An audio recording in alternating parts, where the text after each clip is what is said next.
Ja, ik voel me goed. Ik ben vandaag uit Amsterdam gekomen. Heemskirk Castle or Hamilton Palace?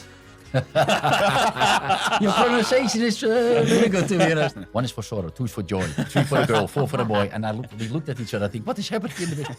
He's looking around the crowd trying to find the guy on the bike. You're kissing the badge. You're kissing the badge.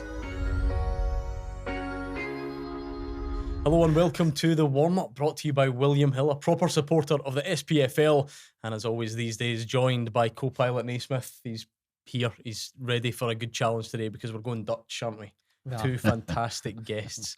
Some of the stuff that these two have been saying to each other before we started recording has been really interesting. See that story he told about when he first came? That can't go on here. I don't think. But anyway, it's good to see you both, Bobby Petta, Arthur Numan. Are you well? Ja, ik voel me goed. Ik ben vandaag uit Amsterdam gekomen.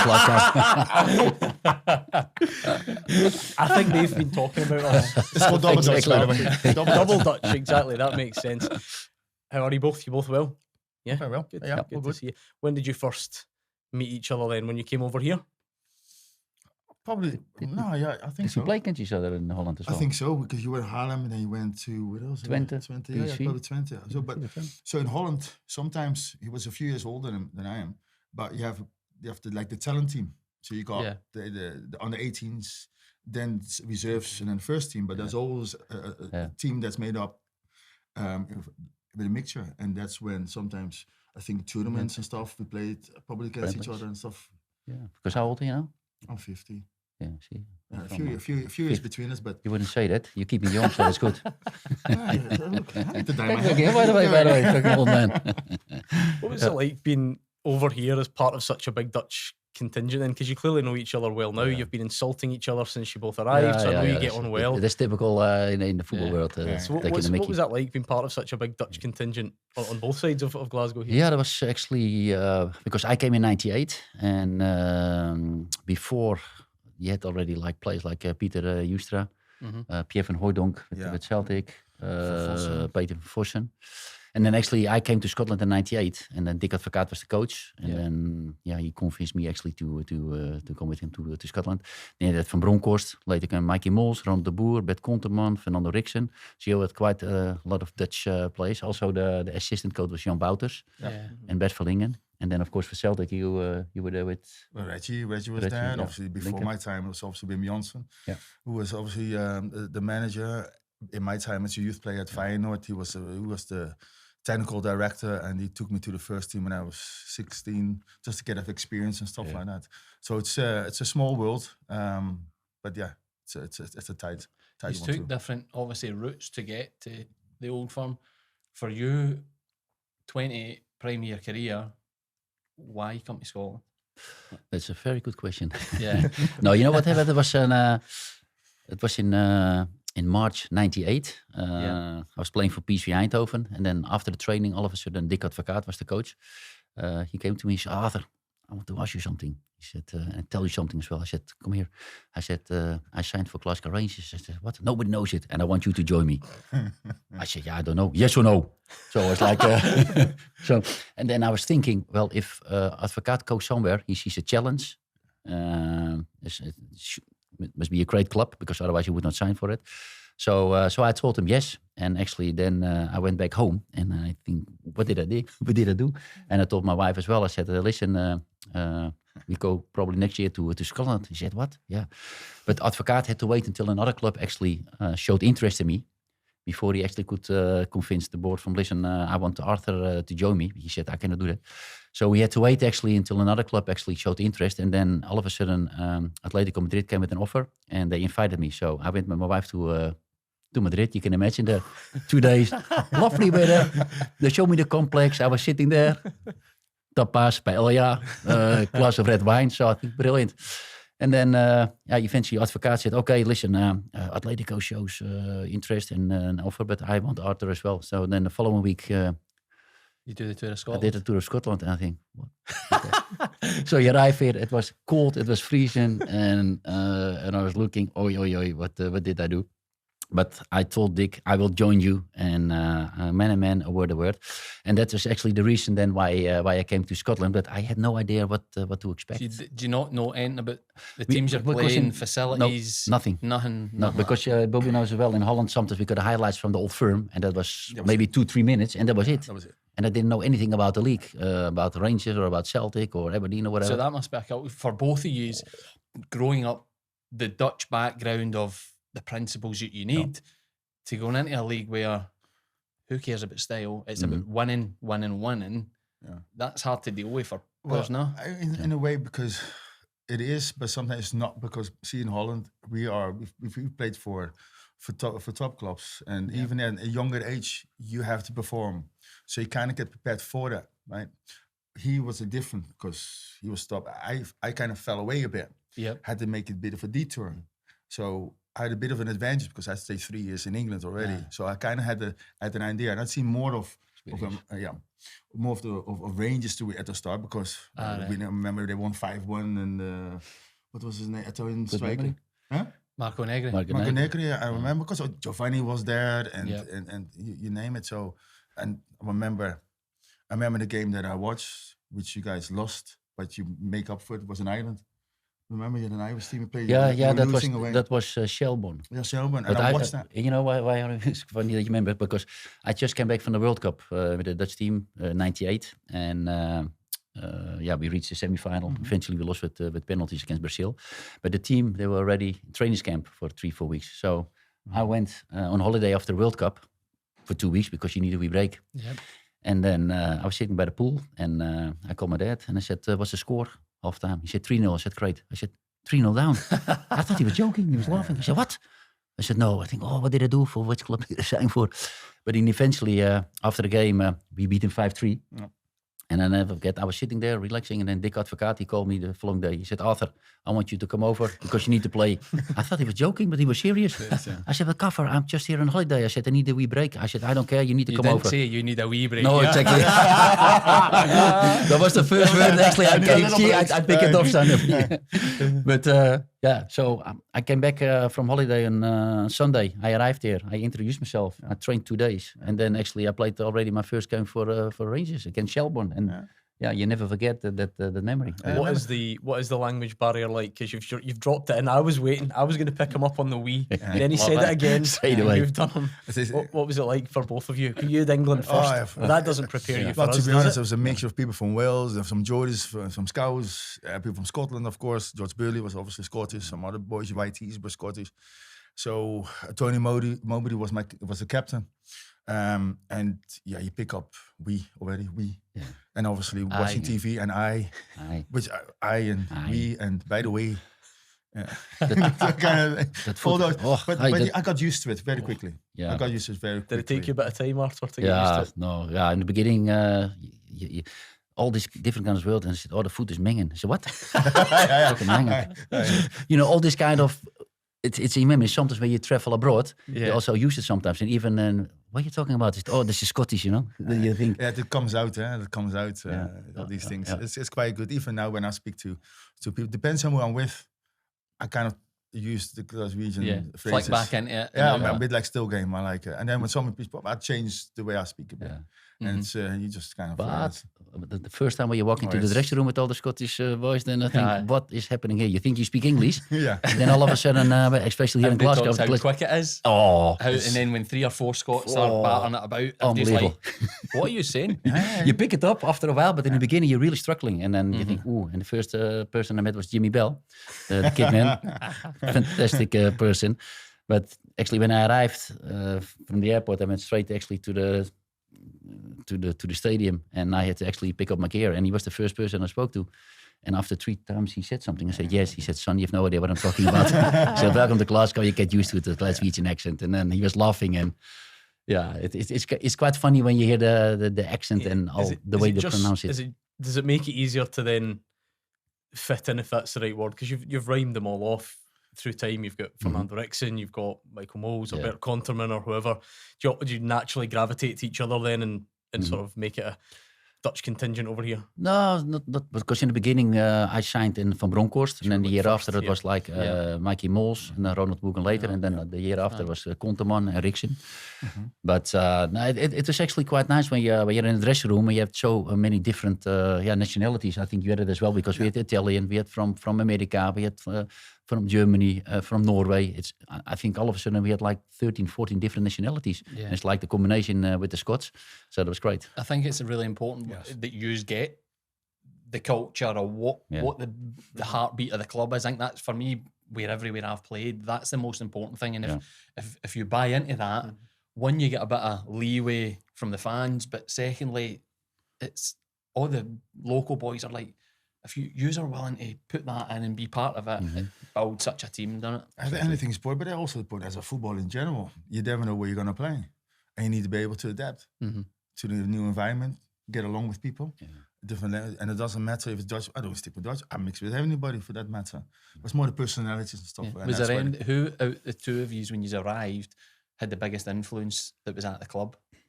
Was there anybody that stuck out for you? Yeah, for me it was important in the beginning as well, because you arrive, you don't know what to expect. And you know what's quite funny, before I actually came to Scotland, I was there in France for the World Cup in '98, and my roommate was Pierre van Hooijdonk, the striker for Celtic. And I was asking him about how is it like to live in Scotland, to play there, the old firm. But Arthur, I'm not going to tell you. I said, give me some. I said, no. I said, you need to find out yourself. And he was 100% right, because you probably as well, you don't know what to expect. And actually, when you play your first Old Firm game, already the build up towards the game, the whole week on the street, when you go to the supermarket, people approach you, come on, we go for it. And then in Holland, it doesn't happen. No, it doesn't. And here is like, and then you actually realize the intensity and the commitment from the supporters, what it really means. It is, and then what you said, the question is, it's good that you have then a dressing room, with the mixed the players, but it's important because I never forget we had Ian Ferguson. Yeah, he's Rangers through and through, and there was someone actually. Yeah, he gave 110% for the jersey. I think if he cut himself, there was blue blood coming out of his veins. It is unbelievable. But as a foreigner, then when you come and you meet someone like him, then you realize what it actually means to play for the club, for the jersey. And, that's very mental. That's very important. The passion, I would say. Obviously, Tom Boyd when I came, and Stopsy, Paul Lambert, of course, was there, and they all had Scottish and they had that experience. And now my first year obviously wasn't that great, so I watched it. Of course, I was there, and I could sense it from the supporters, from the fans, the whole build up in general in the media. Yes, that was intense, and obviously at the time you had the daily wages, daily record as well. But these are the things that you get fed. You got fed, right? You get used to it. It's fed, right? There's two sides to it, and it just felt like. The Celtic were always up against it. They were always up against it, and still now always up against it. And I mean, when I came, Rangers were on top, and then Martin Numan kind of changed the momentum. And I think that was needed for the club, for Celtic, but just in general for Scottish football, that rivalry. Yeah, you know. How did you view the fixture, Arthur? Because you mentioned like what the build-up's like, but by that point you've done a lot and seen a lot. You've come off the back of a World Cup, and then. Your first game against Celtic's a 5-1 defeat. Is that right, at Celtic Park? Yes, it's unbelievable. I mean, what do you remember about that? Yeah, it's still in my mind because I think the home game I didn't play, and then actually the first game was in November, and then already what I said, the build up, it is unbelievable. But then eventually we drove with the bus to Parkhead, and then we had Ian Ferguson in the bus, and he was sitting with his hand in front of his face. And after 5 minutes I said to Gio, I said, what is he doing? I said, I don't know, so I tapped him on the shoulder. I said, Ian, what are you doing? I said, shut up, you Dutchman. I said, what are you doing? Because I said it was cloudy, it was raining, but he held his hand in front of his face. He didn't want to see a magpie.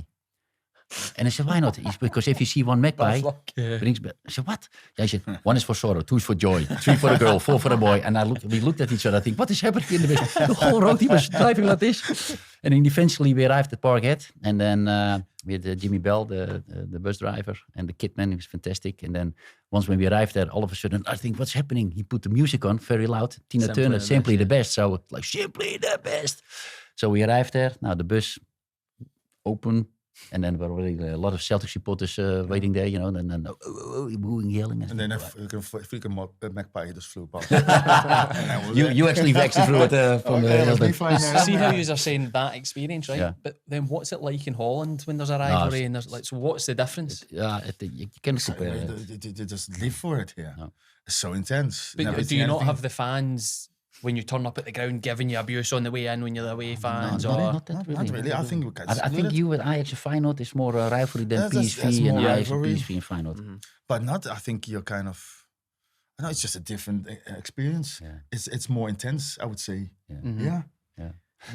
But also, when I came out of the bus and then you walk into the dressing room and then you prepare yourself and then eventually the game starts and then the atmosphere was unbelievable also in the park had 50,000 people there. And what you say, we got a red card after 22 minutes. Scott Wilson, I think. For him it was terrible because he was a young boy and he got sent off with a red card. And then we were down 4-1. And then I looked at the touchline, I think, what's happening there? And then I could see Ian Ferguson. He was actually coming on the park and he was like a bull. Like you could see the steam coming out of his nose, out of his mouth. I think, what is happening here? And he came on, and I think his only intention was to kick as many Celtic players as possible.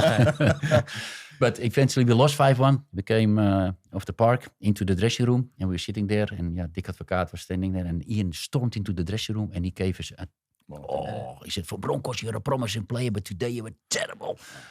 Numan, what about you? You come back from the World Cup. That means fuck all when you play against them. So he was like, and I said, Ian, calm down. I said, we lost 5-1. I said, we were still 10 points ahead. I said, I don't care. I'd rather beat him 4 times a year than win the league. I said, what? But eventually, the day after, I had a cup of coffee with him. And that was actually, for me, the best lesson. Someone like him. And what it actually means when you actually play the Old Firm and also about give everything for the jersey. And but for me, it was like an experience. That's unbelievable what you said, just back from the World Cup. You play there against Brazil and Argentina and whatever. And then you play the Old Firm. And for me, the Old Firm, atmosphere-wise, I don't know about you, but it's my number one. Atmosphere-wise. It's number one. What about for you in terms of big influences for you when you arrive? When I arrived, obviously Hendrik, because obviously I know Hendrik from back in Holland, when he played for Feyenoord. Reggie obviously was there. Reggie looked after me off the park more than anything else. What a surprise. What does that mean? He told me where to go socialize. Where did you go to then? Fucking somewhere where you can get a nice but now he helped me just to settle in. And it was a few characters. Even before I came was Tony Mowbray. A bit like the same stories. Like I can tell you all about it. This is not 20,000, 25,000 full stadium. This is 60,000 plus more. Yeah. I couldn't explain to you how it would feel like because you need to experience it yourself. Mm-hmm. And it's actually, you don't know what it's like until you've been there and you have every taster of it. And it's not easy. It's a different vibe, very intense, but a good one. And it took me a bit of time to settle in. But once you finally get it and you experience in the time of some losses through playing against Rangers, you kind of you see the response from your teammates and how much it means the loss. Yeah, and you're just dying to have that win under your belt, and it's an unbelievable experience. How do you look back on the 6-2 game? And I wonder, like, because you guys play so many games, you have long careers. Are you able to pinpoint that as like? I mean, is that your finest day in a Celtic shirt? Well, it was because it was my first one, and that was my first one because I was like. Was that the game when Fernando got substituted for that 20 minutes? I still remember that. Yeah. He was absolute. Your knowledge is good. It was unbelievable. Oh, he went mental. Unbelievable when he came at the park. Because at the time as well, Louis van Gaal was bondscoach of the Dutch national team, and I know him from when he was youth coach at Ajax and all that stuff. So he knows all the Dutch players. He's very educated. He knows everything. But he came to see basically the other Dutch players that were in the park. Yeah. But it was, in this case, I told people tell me that it was Bobby. You stood out from your experience. And it's always nice to hear. But that was my first Old Firm. And especially after a tough first year. And it was basically also maybe, I think the second time that I started, because I started against Hearts and then played against Jeunesse, and then I was in a good mood. Mm-hmm. Confidence was sky high again, and I got the nod. Now remember, it was an early kickoff, 12:30. Yeah, I had no idea what to eat. I remember that. No, Breakfast he in the was saying he morning. came in the house. Your phone ready up. I missed that phone ready up. He gave me a bowl of pasta. We had bowl of pasta. But we got there and it was a beautiful day. Obviously, never forget it, of course. 27th of August, 2000. So it's nearly 25 years ago. That was in your first year? Or not? Yeah, first. And obviously... You beat us 6-2 then? 6-2. But did you win the league then or not? Yes. No. Won it all. We won the whole lot. See on that, won see in all that lot. moment, right, Yeah. when you're flying at the start of the game. Now I'm more talking from my experience. Yeah. I'd have been in Rickson's ear, giving it, you're on one, you're having one. Did yeah. any of that go on? Or? No, because, well, Dick knows who I am, right? Because he was my coach at the Dutch national team. So was Bert Verlingen and Frans Derksen.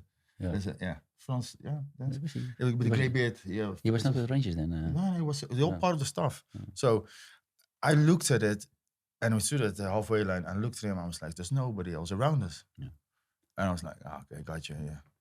And then straight away, it was actually the person to ask the question. It was Tommy Burns that helped me a lot. I forgot. I have Some Tommy man. Burns. Some man he was. Because he understood that confidence, big thing, and also the transition from come from Ipswich to Celtic, and experienced all the nasty You summed bits. up really. I thought you summed up really well there before when you said about the intensity, the pressure, how good it can be. Your summing up is perfect of what it's like to play the. And especially in Holland, what you say, you can control the ball, you get time and space. I never forget the first time when I played here. I tried to control the ball, boom, Smash. then stop you. Well, Smash. I've seen most Dutch players I've played with have that confidence. The upbringing in Holland's obviously you've got a confidence. But even it must test you, even at them moments. Because you have to then all of a sudden you have to change up a gear and you have to think a bit quicker. And then it's just a matter of experience and learning from it. It's like, right, I need to act quickly. Act quickly. And that was the whole thing. So I remember the first, I remember Tom Burns saying, just put your stall out, just run. No, straight, obviously the ball came to Lubo. As soon as he opens up, and I love it, I just check and I go over the top. And that was the start. To be honest, it was I think it was a goal kick, but never mind. But it was, I remember Fernando going, but the crowd lifted, and that was Tom Burns says, you need to lift the crowd. And now when you're confident and everything seems to flow, and it just happens. Because I remember that Konselski's came on second half, and he walks behind me, and in a Russian accent he says, "Stop running." Now, coming from Konselski's, who I've seen him in United and Fiorentina, I thought he could run up and down our wing. And even after the game, then a few Barry Ferguson and an Australian player, he says to me, "Bobby, you were on fire that day." He says, "Like, you couldn't stop running. You were just continuously." I don't know. It's just I was in the flow. Confidence was high, and it's.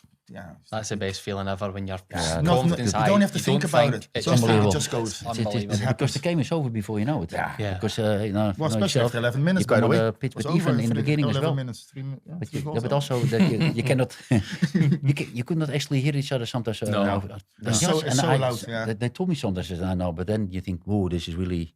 But that goes back to when somebody tells you that, you're like, okay. And then it's not until you really once when you're on the pitch, then you realise it. How did Fernando take that, getting substituted after 20 he was raging. He was raging. I never forget. I see him actually coming off and he was shouting to Advocaat. And it's of course, after 22 minutes, it's embarrassing. And I know, because when I made my debut for the national team, Dick Advocaat was also the coach. And I made my debut... it was in Rotterdam, so you're quite happy, proud, because I was there in the team. I was a young boy, and there was Marco van Basten, Gullit, Koeman. So I was a little bit looking up against him. And we were 2-0 down, one mistake from the goalkeeper and something else. But then I was more left midfielder, left winger.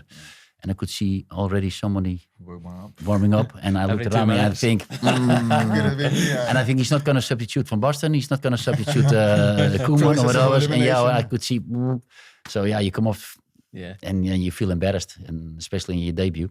So I knew actually then what Fernando went through also there, coming off the park for 22 minutes, after 22 minutes. And it's in your mind because it's just like it doesn't happen. I was like, he's coming off, and then obviously put Tony Fiedmar on me, and I was in full flow. But I remember we come to the Dutch national team, and I woke up. This was probably in did we play together for the national team as well or not?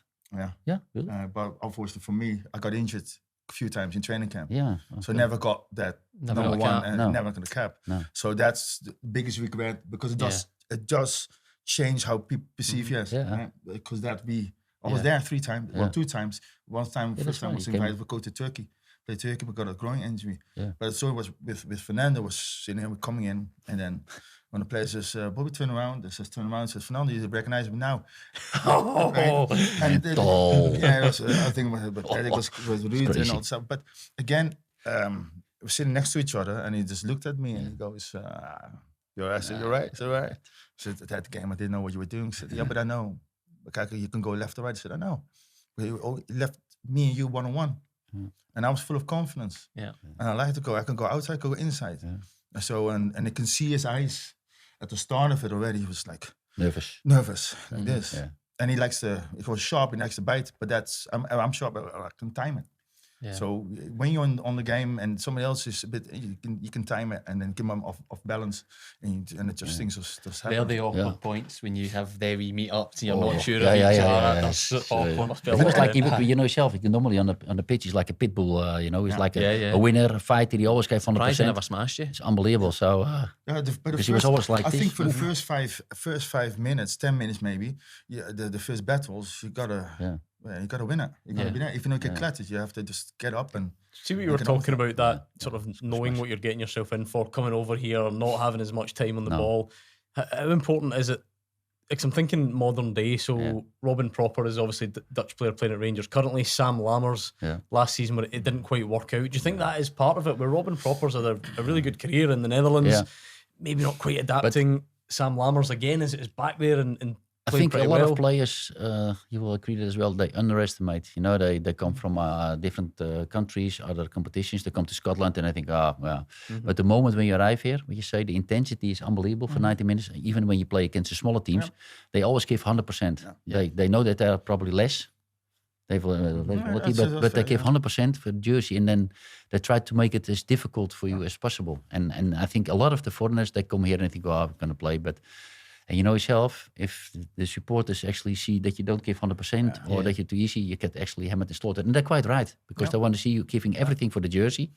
And if you don't do that, then you get hammered. It's the Scottish attitude of when you're at a smaller club, he thinks he's better than us, I'm going to show him. So you have that fight and no die attitude. And like you said, when you're a foreign player or you're a creative player that doesn't look as if they're putting it all in, you're just asking for trouble. You've got to match it. Sorry, but you have to match it. You have to match it, and so that's what you're up against. And if you can match it and it becomes more physical, you might not play your own game as such for the first 10, 15 minutes. But just bide your time, stay with it, because you have to just wait for the moment. You have that space now, and then once you go past them, or things change. The momentum shifts straight away. There's a moment for what you stand out memories, Arthur, in terms of what you achieved. You obviously won trebles here at the start, and then later on. What is there sort of one or some abiding memories that really stand out? I have to admit, in the 5 years I played for Rangers, fantastic time. I think it was the best, actually the best move I made in my career, especially because you don't know what to expect. Nowadays you have mobile phones, they have all the laptops, so you can check everything. But when I actually made a decision, you didn't know. I tried to find some information about the Rangers, about the league, everything, but it was very difficult. But you know, he was looking up Hamilton Palace. We'll come on to that. Bobby, actually, you told me to go to, what is it, Sticky Vicky? And, we're in Thailand. I saw your picture there on the wall, by the way. Quite popular, the platinum card.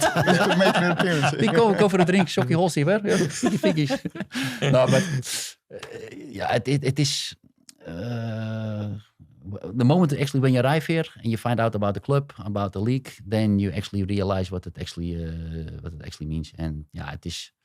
In those 5 years, especially when you think about all the memories, because in the first year we won the treble, then the double, then Martin took over, and Celtic won the treble, then we won the double and the treble again. So it's actually, I thought, you know what, the circle is round. It's a good moment actually. How do those two compare then? Because obviously arriving and winning a treble would be amazing, but then to then bookend it and do it again at the other, I mean, is one better than the other? Or?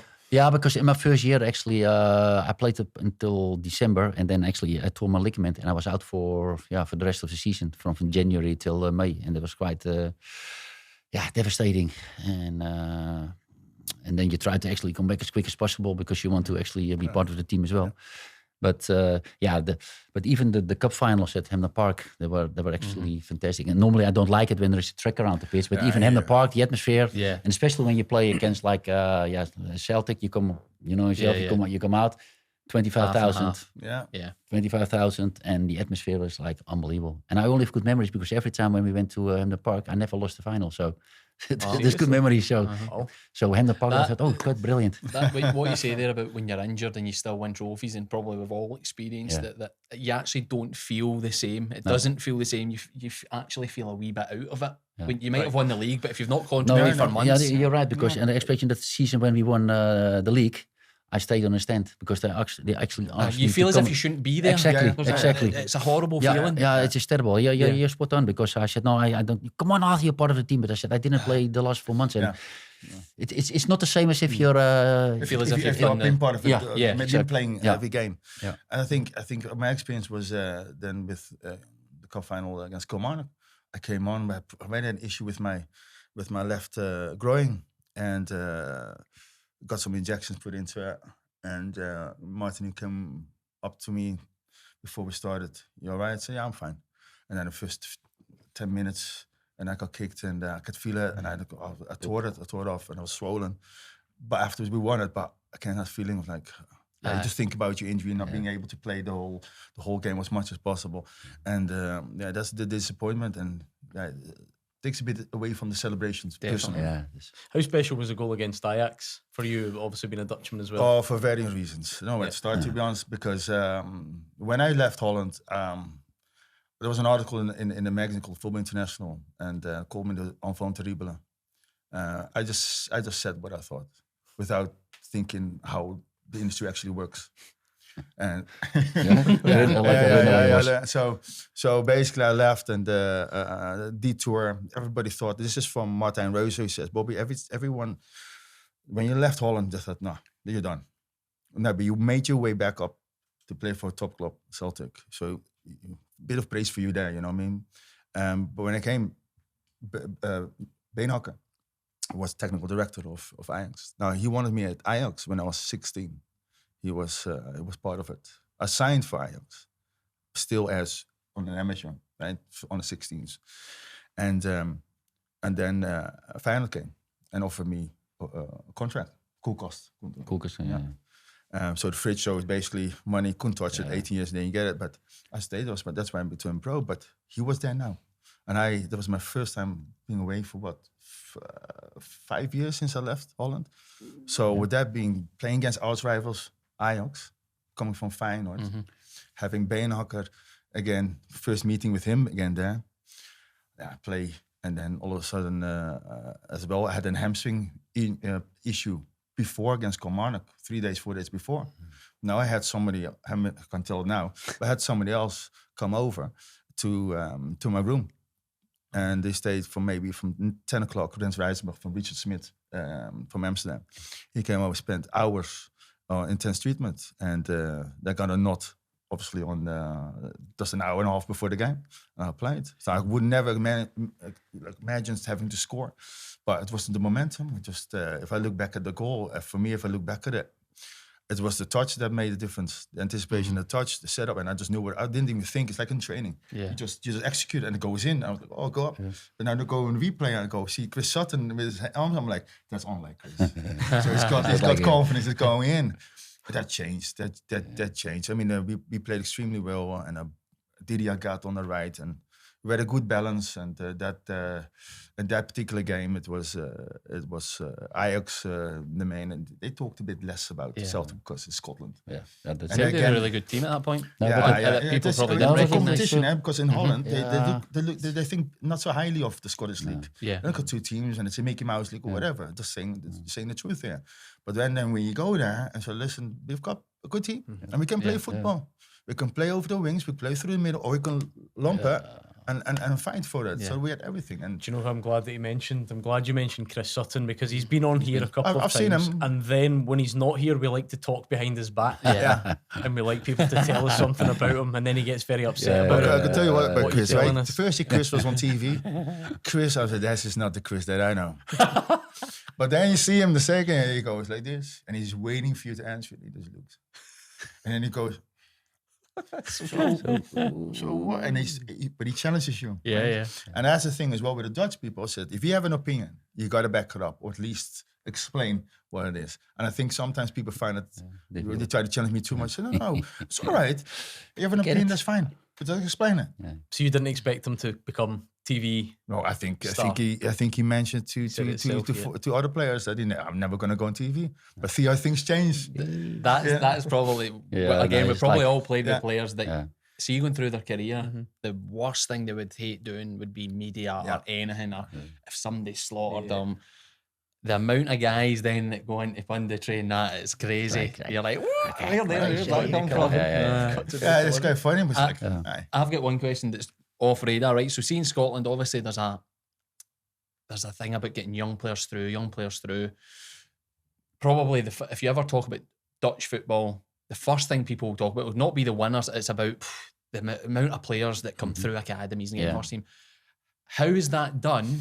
When you've got 3 teams that are competing for the league, and here you've got an old firm competing for the league, how's it so different? What is the biggest difference in your opinions? I think also in Holland, if you see all the facilities we have, it's unbelievable. It's like every local town, they have like their amateur clubs, but they have their own facilities. You have like dressing rooms, you have a canteen where you can eat and drink something. Where I come from, it's a small town, but you have 4 football clubs. So you can imagine. So and all the football clubs are next to each other. And it's a big difference then when you also come here to Scotland. I never forget when I actually came organization. It says organization there. Exactly. Better plans. There's structures there. It says already enough when we came to Scotland that in '98 I came from PSV Eindhoven and you come here and there's no training facilities. Yeah. We had to jump on a bus. We drove to Steps. The university. So we trained there and after 15-20 minutes, 15-20 minutes driving, we trained and after the train, back, freezing cold, and then you think what's happening, and then that's the top level in the country. At the top level, but even when I moved to Hamilton, I used to live there, and then after 2-3 days, I just moved into my house, and I jumped in a car, and I could see the bus from Motherwell. I think after 3 days, I stopped and I said, "Guys, what are you doing? What are you talking about?" I said, "Yeah, what are you doing here with the Motherwell bus?" "Yeah, we prepare the park for the first team." I said, "What? It's the first team training?" "Yeah, because they got rid of the talk shit what was lying there." And I was honest, I was flabbergasted. I could not believe that a team like Motherwell. They trained in Hamilton for a bit, didn't they? And in the public park, but they said all the teams here, because none of the professional teams, they had their own facilities. And it said the worst team in Holland, an amateur level, have got good quality, better facilities than all the top teams here. So that makes a difference as well. But then what about bleeding a young player into a first team? Like in Holland, a rising star at 17, 18, getting put in a first team, that's kind of unseen a lot of the times, especially at the old firm. Yeah, but so how... Is it the pressure's not the same? The intensity that you I would say, about? So I think there's always, you had the reserve, it was the second team, the reserve team, there's always games, even in the fringe, that you can play in. Yeah. So you always be playing. Now, a youngster that comes has a sniff of the first team, but then he gets loaned out to get obviously experience still in the Premiership team or maybe in the first division at a time, but get that experience. So, and then he comes back and then hopefully gets filtered down because obviously there's a few new foreigners that some of the top clubs had, but it was kind of tough to get through as a young player. The prime example would have been Ajax, but the thing with Ajax was, as grassroots, they play 4-3-3 all the way through to the first team. So as a 16-year-old player, towards the end, you understand. Only thing that changes, you play with better players. Everything's the same. Now, by Feyenoord, we play 4-3-3, and then the first team we had 4-4-2. I'm like, why? You have the different role to play. And as a youngster, you need a bit of guidance and a bit of understanding, and that's difficult. And that's why sometimes you do well, sometimes it's not. It becomes tricky. And I think that's the transition of going from what you used to as a youth player, and then you get to the first team. If they play the same system you're used to, it's easier. But if not, when I was younger as well, I went from my local town to Haarlem. They don't exist anymore, but I was under 15, under 16, under 17, but at least you know that you get a chance then. And I was lucky because Dick Advocaat was then the coach from Haarlem, and I was I just turned 18, and I was still playing with the under 18s. And he gave me the chance, and that's the good thing. You need to give the jongens with potential a chance. But I'm a scout at AZ Alkmaar, for already 12, 13, 14 years. And we have a really good youth setup. I'm for the first team, but nothing to do with the youth. But if you can see actually what is coming through the youth system from Alkmaar. Last year we won the Youth League, the Champions League. Yep. So we played against Barcelona, Real Madrid, the German teams. We beat them, and then we had to play the final in Argentina. Yeah. AZ Alkmaar. Wow. And now again, next week on Wednesday, we play the quarterfinal against Manchester City in Alkmaar. The quarterfinal. Wow. So for a club like Alkmaar, it's unbelievable. But the last couple of years, it is really good. We give the players a chance. The facilities are fantastic. They monitor everything. And they know that if they're good enough, we give them a chance. And that's very important. Why buy players from abroad or whatever if you have your own youth setup? So you need to give them a chance. That is how we started, how you started, how I am started. I think some of that's a sense of you learn all the way from your local team, then you go to a top club, but you still you have to work hard to get to make the rank, right? But I think that's where the commitment and also the pressure is there. Because if you don't, then you get flopped off. So the strong ones kind of stay and survive and make the long. Now, there's no social media stuff, but I learned of Arthur by just going through the magazines, right? We know of players, then you see each other play and like, you're a good, talentful player, a good player when you're in the magazines and read it. Oh, this person gets a match, gets a match. Not the social media. So you had to be really do something good. There was no social media then. There was no social media. Only the magazines. The magazines, full magazines, Football International. Football International, and that's where it went, and that's how majority of the Dutch players know each other. Might have not have played against each other often. But when we do, they recognize, and it's recognized even with Marco van Mars. Yeah. I remember the Dutch national team against before England, and I was like you were when you met Van Basten and Gullit. I was there. I was like, well, finally I'm here. And then I was leaning over the seat, and Marcus said, "Bobby, finally, yeah." And for me, like played the games a few times. But it was a compliment for me, like because they know that the Dutch players out there who are on the fringes and stuff like that, and that's for me was kind of like really, and even with Arthur, just you see them, and finally, you have this, you're there. Yeah, Arthur, how does it feel now that one of your former teammates is in charge at Ibrox? Did you see that coming? It was quite funny because I was over 3 weeks ago for it was like a captain's dinner with Lorenzo Amoruso, Lee McCulloch, Barry and myself. And it was on a Friday in Air. And then, we had a great evening there. And of course, we were talking also about the Rangers, what's happening and about the manager. And then, of course, the day after, we lost Clement out, and then Sunday evening Barry was appointed as manager. So it was like, so 2 days before we're sitting there, having a Q&A and talking about what we have today about our time when we were playing. And then all of a sudden he was appointed, and also we took then Dotsi and Neil McKenna with him, and that like ex-former players with some. Yeah, they know what it's all about to be involved at a club like Glasgow Rangers, and.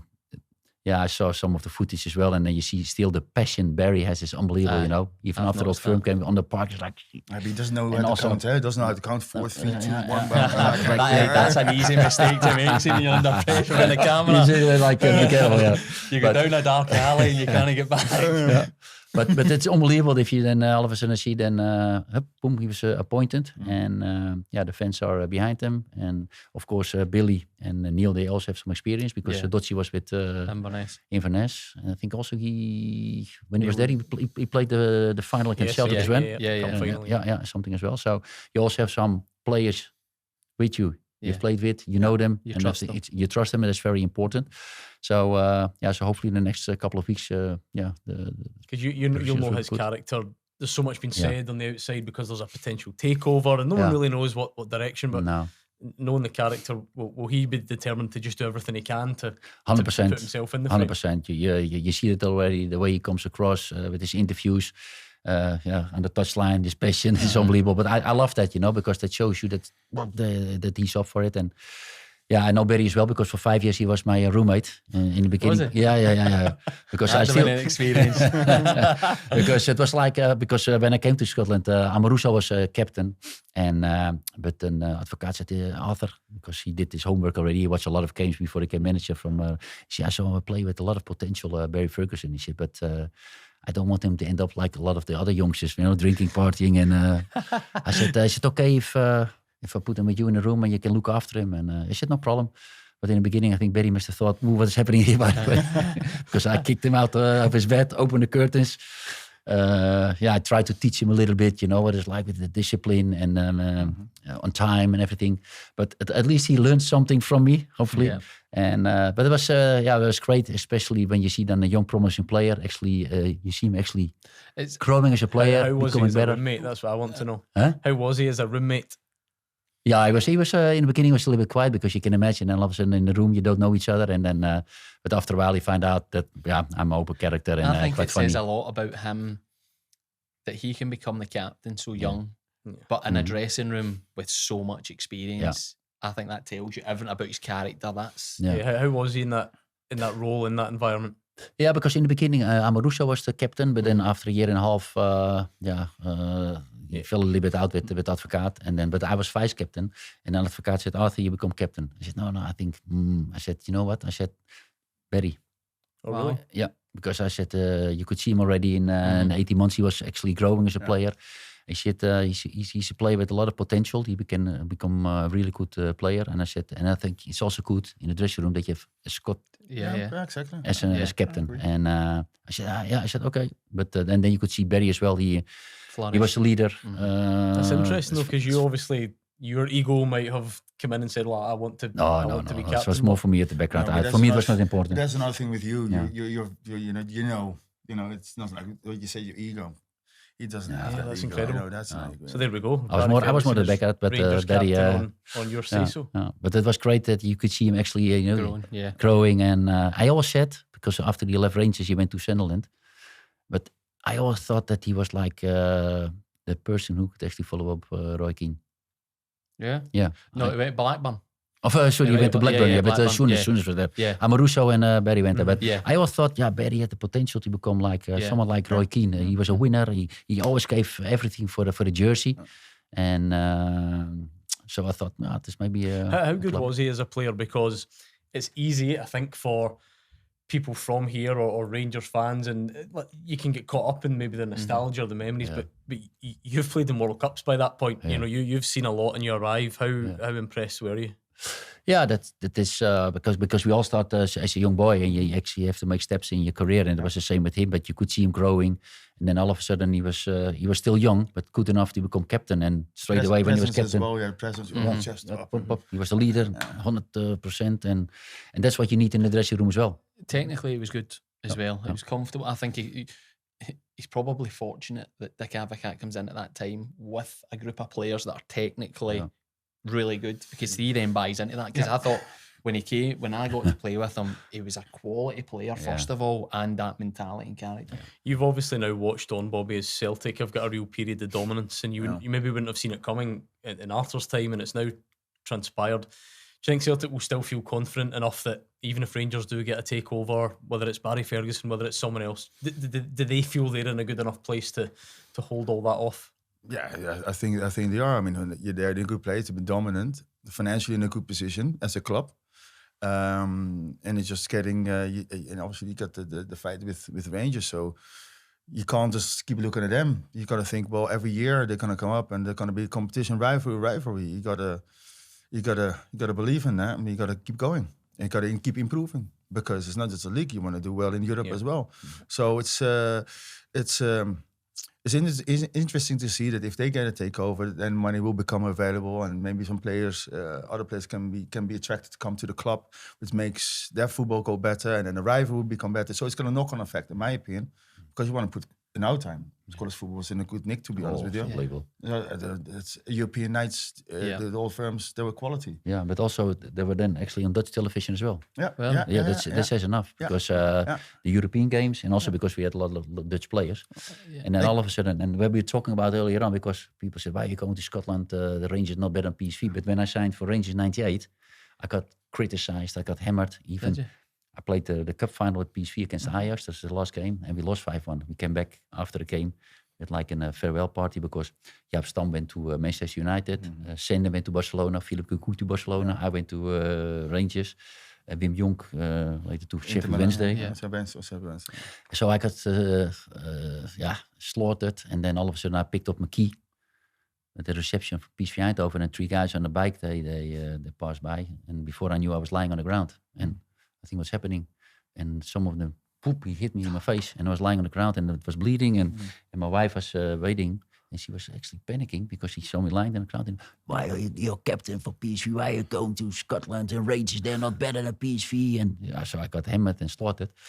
And then then I signed for Rangers in '98. And then the following year, we were in the same group in the Champions League against PSV Eindhoven. Oh, yeah.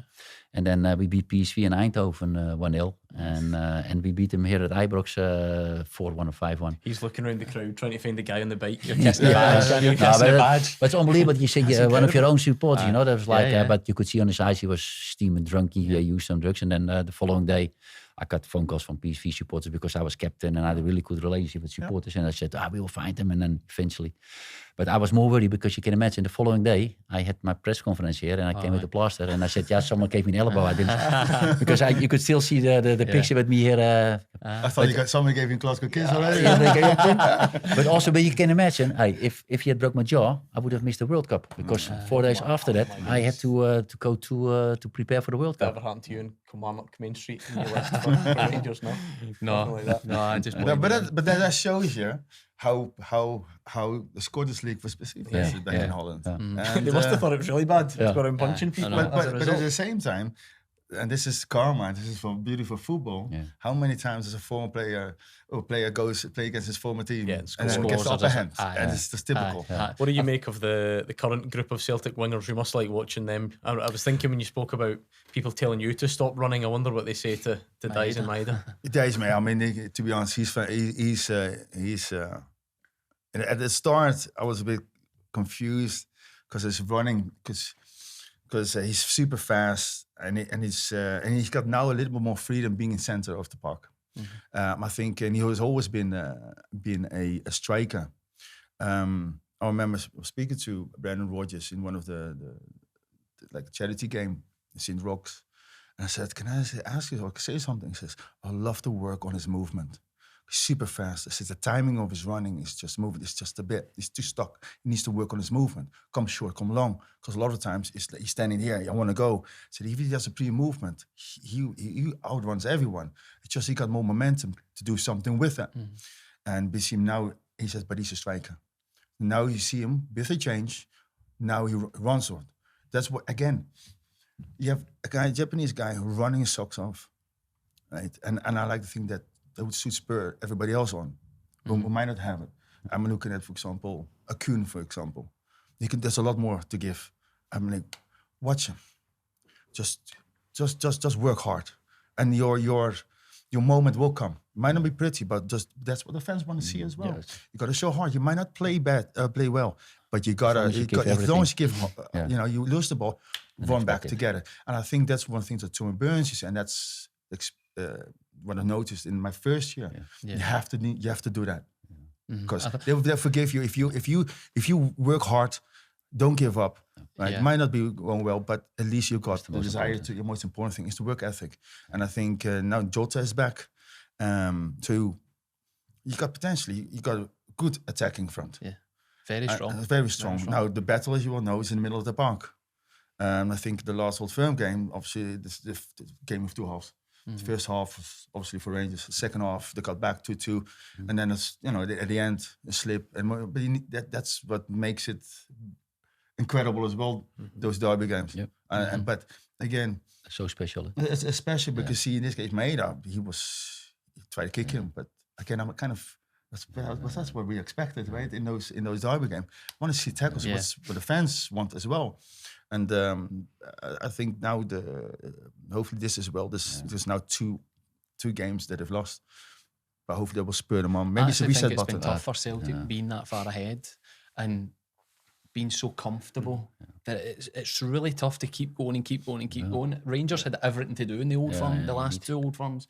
But you have to start quick though, and I think the complacency might pop in. I get it, but very quickly you have to we need to top it up a notch. Missing Cal McGregor in the last one was a big miss as well. I think so, because McGowan was had to find his feet a bit in the first half, and him on the right, it didn't really work out. But second half he got into it, and which is good for his experience as a player. Yeah, and I'm glad with that the supporters are back in the stadium. Because that is a night and day difference. Yeah. Because without the supporters, it's not the same. It's completely different.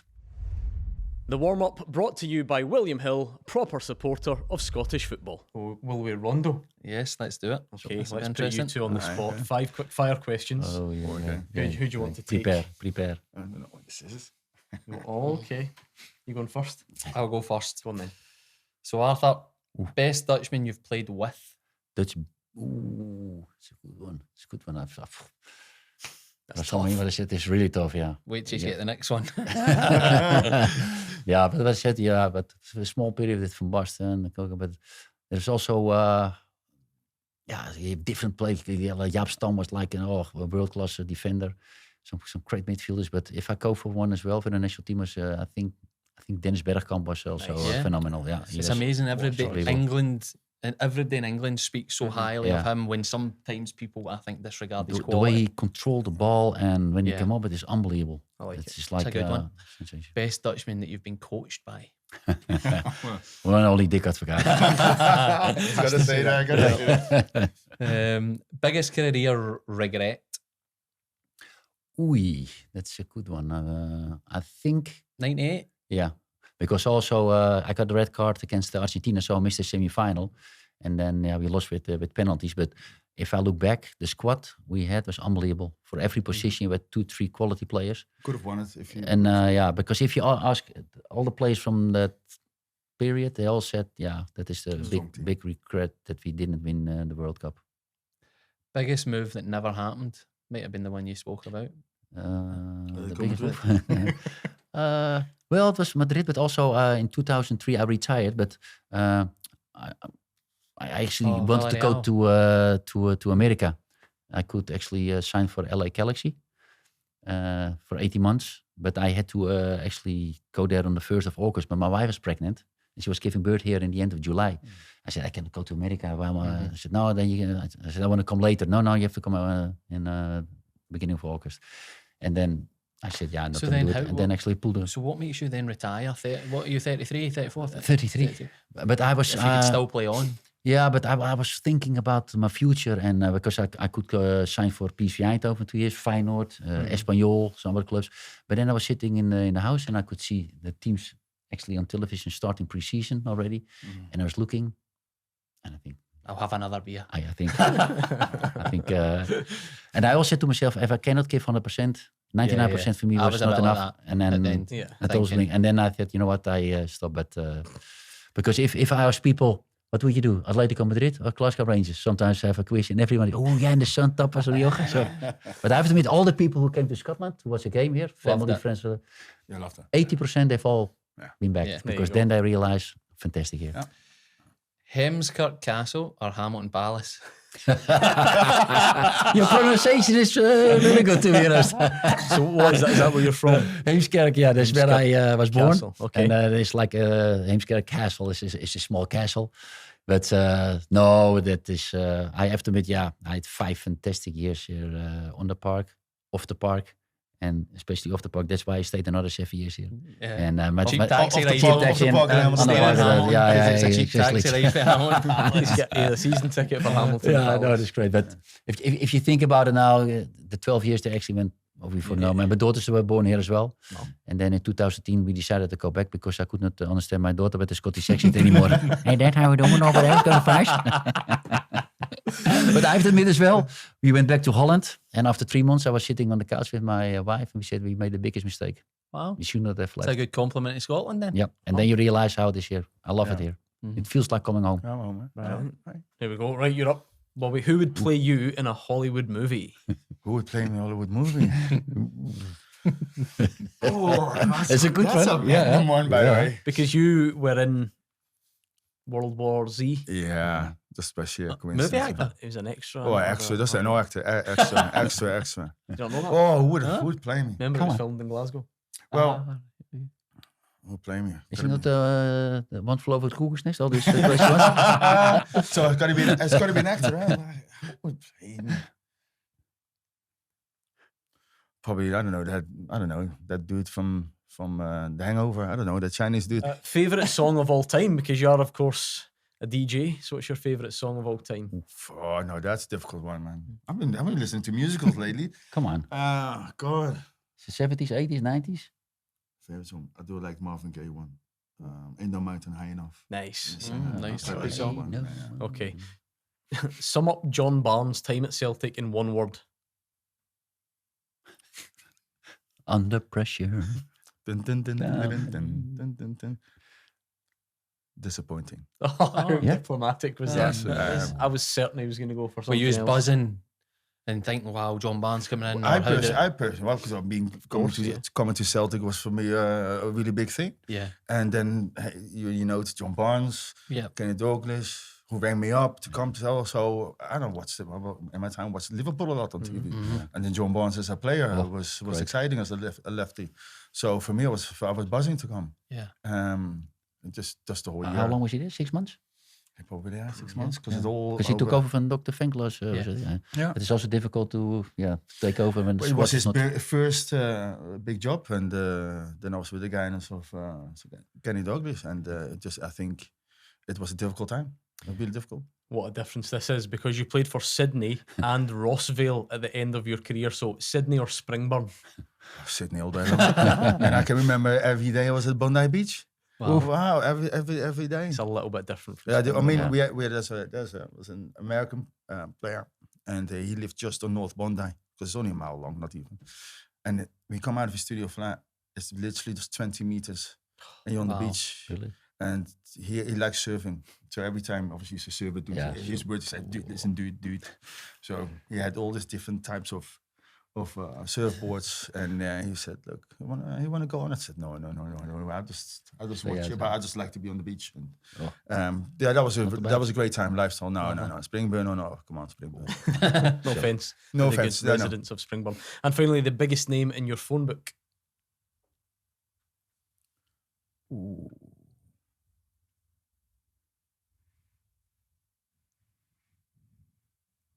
I don't know. Someday pause You you. must have there. some of that. Hey, Hey, what was that? come on. You got What's Arthur's the- number. Hey, come on then. Did I have a number? Did I have a number? We can arrange that. Biggest help. Get better with better. No. The biggest. That's Some players or come on. Players or friends or... David O'Hara. Who? David O'Hara used to play Ireland. Is mine. Yeah. He's a good dude. He's a good the dude. big Yeah. players. After, I like yeah. David O'Hara. The warm-up brought to you by William Hill, proper supporter of Scottish football. Well, the leagues are back, hopefully with a bang after the international break. Honestly, we're at that stage where every game really matters, doesn't it? You look at Motherwell trying to get into the top 6, Aberdeen fighting out there a bit higher up the table. We mentioned Celtic against your former team. Kasper Schmeichel injured on international duty. We wait to see the full sort of extent of that. How do you view that? I mean, does that just have to go down as a big blow because he's number one? Do you just look at it as Sinisalo has a chance to come in and stake a claim? Yeah, I think it's a blow because of his experience. I think you've seen it in the past with Joe Hart, and when Kasper Schmeichel's come in, he brings a calmness. Yes, there's been in recent times he's come in for a wee bit of stick, but that experience at the back's massively important at the Old Firm when you're hardly doing anything for 60 minutes and then all of a sudden you need to make 2 saves. That's the important I think part. it's also with the ball at his feet though, because of how deliberately Celtic want to play. Yeah, apart from the last one, Well, of course. These things unfortunately happen. But overall, he's been superb because he can come off his line, being kind of like the final defender as an outputter. So it's important. St Johnstone 5 points adrift. It's like gonna have to win at some point. You're gonna have to win an unlikely game, aren't you? At some point, really, to or at least stay right in touch until you play all the teams round That's about it. you. For me, it's getting to the split and being close enough that you're confident enough playing the bottom 6 teams that you're going to get enough points. But they're big games. Hibs are flying. Hibs are playing well. Is there still 3 games to play before the split? Yeah. 3, yeah. So, and 3 Hibs, rounds. it's not as if Hibs are sitting somewhere that there's not as much riding on it. They're going for third, so it's going to be a tough game. And St Mirren, obviously another one going for the top 6. It feels like most teams are. Kilmarnock really just trying to make sure they're not looking over their shoulder. See that Dundee game, Arthur, for Rangers, does that almost become, in a way, a more telling examination of Barry Ferguson? Because Europe hasn't been a problem for Rangers even under the previous manager. The old firm games actually under the previous manager latterly went okay, but the challenge has always been Against the smaller clubs. can you break it's teams unbelievable. down? Yeah. So is this where we see a new side maybe? Yeah, that's sometimes what, especially this year as well. And what you say, we played the cup final, we lost with penalties. You beat Celtic. In Europe, we're doing well, but then sometimes you play against smaller clubs. Even the Ross County. For the cup, you lose home, and then and that is now something that they need to focus on, even when you play against the Dundee away from home as well. But I think also when Barry took over, you can see that the confidence is a little bit back in the dressing room. I think that's very important as well, and he's on top of it. He's talking to the players what it's all about. His coaching staff will have had right. We need to do this. We need to do this. That's the next one. Totally different. That's it. You summed it up earlier by saying, who knows what's going to happen this summer? All Fergie can do is everything he Focus can on right now. Yeah. That has been the biggest red flag. Challenge. Away games against smaller, so-called Exactly. smaller teams. And maybe, just maybe, the standout fixture of the entire weekend is Ayr against Dunfermline. 1 week ago, we did our lower league special. You'll remember it. Yep. Neil Lennon is now the Dunfermline manager. yeah. His first game is against Scott Brown, and he's signed Victor Wanyama. What a week in Scotland. What a week in Scotland. You wouldn't get that in Holland.